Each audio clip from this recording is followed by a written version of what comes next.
In 1932, the world was still in awe of Charles Lindbergh, the first man to fly solo and non-stop across the Atlantic Ocean. His name was known across the globe. He was not just a hero, he was the hero, a symbol of courage and adventure. But despite his fame and triumphs, the Lindbergh family would soon face a terrifying nightmare that would change their lives and the world forever. In a small town in New Jersey, a crime would shake the very foundations of trust and security. A crime so strange, so unsettling, that it has never been fully explained. The kidnapping of Charles Lindbergh's son, the so-called Lindbergh Baby, still echoes today. But what really happened to little Charlie Lindbergh, and who was behind this heinous act? It was a cold, quiet evening in the Lindbergh household. Charles and Ann Lindbergh were staying at their new home in Hopewell, New Jersey, despite it still being under construction. It was a Tuesday night, and instead of being at their usual residence, the family had stayed behind after the weekend due to their infant son Charlie being sick with a cold. Little did they know that this night would bring an unimaginable horror. It started as a quiet evening. Charlie was in his crib, unaware of the fate that was about to unfold. But someone knew exactly where to find him. The kidnapper, whoever they were, knew that the Lindberghs weren't just staying there, they knew exactly where Charlie's nursery was. The police would soon begin to suspect that the kidnapping had to be an inside job. The Lindbergh house was brand new, still under construction, and not yet fully moved into. The family was supposed to be gone, but they were still there because of little Charlie's cold. And only a few people knew that. Ann's parents, their housemaid, the nanny, and the butler. Yet, it wasn't just the timing of the kidnapping that raised suspicion. It was the strange discovery in the nursery. The police were shocked when they realized that the nursery had been wiped clean, no fingerprints, not even the baby's or the parents'. Whoever did this knew exactly what they were doing. It seemed as though the crime scene had been tampered with, as if someone wanted to cover their tracks. And the fact that the Lindberghs had not officially moved in yet, that they were only there temporarily, made it all the more baffling. The police quickly realized that the crime might have been planned by someone close to the family. The only people who knew they were there that night, in that unfinished house, were Ann's parents, the housemaid, the nanny, and the butler. But there was more to the mystery that no one could yet explain. As the investigation progressed, more eerie details began to surface. The family's household servants were brought in for questioning, and one name kept popping up: Violet Sharp, a housemaid who worked for Ann Lindbergh's parents. Violet was known to care for little Charlie, and she was one of the few who knew the family would stay at the house that night. Sharp was questioned several times, but her answers were strange. She lied about her whereabouts the night of the kidnapping, making the police even more suspicious.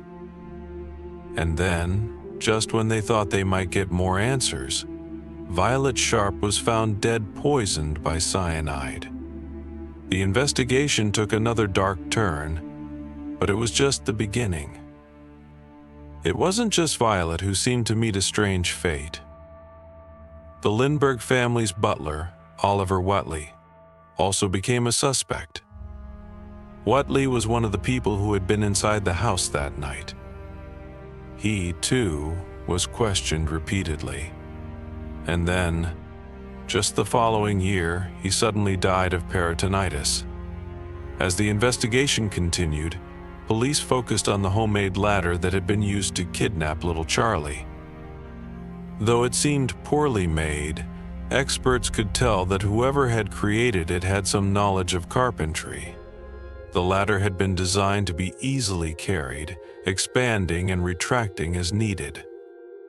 The wood used was also important. A forensic expert named Arthur Kohler was called in to examine it closely. Kohler discovered that the wood used in the ladder came from several different types of wood, some of which were designed for indoor construction.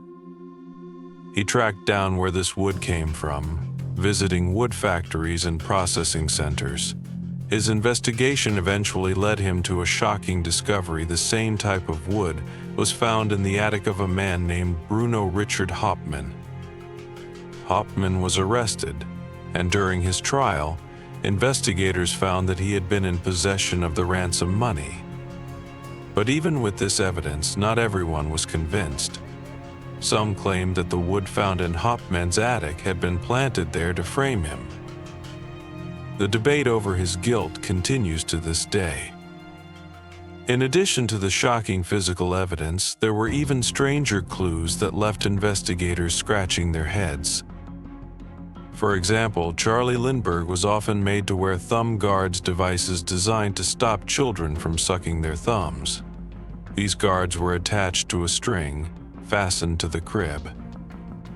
But after Charlie was kidnapped, a thumb guard exactly like his was found crushed in the driveway, far from the kidnapper's path. As the investigation went on, even more chilling revelations came to light. Charles Lindbergh, despite his heroic image, had a dark side. He was known for his interest in eugenics, the idea of selective breeding. Some believe Lindbergh's personal beliefs about his son's health were a factor in the tragedy.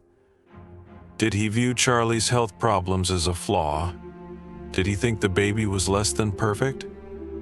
Some have even speculated that Lindbergh might have been involved in the kidnapping, an act of his own making. The final twist in the Lindbergh case came when baby Charlie's body was discovered. His remains were found in a wooded area, just a few miles from the Lindbergh home. His body was badly decomposed, but the authorities confirmed it was him. The ransom money had been paid, but the kidnapper had not returned the child. In the end, the mystery of what truly happened to little Charlie Lindbergh remains unsolved. Was Bruno Hauptmann truly the kidnapper? Or was there more to this story? Could Charles Lindbergh have been involved in his own son's disappearance? The questions linger, unanswered, in the shadows of this chilling case.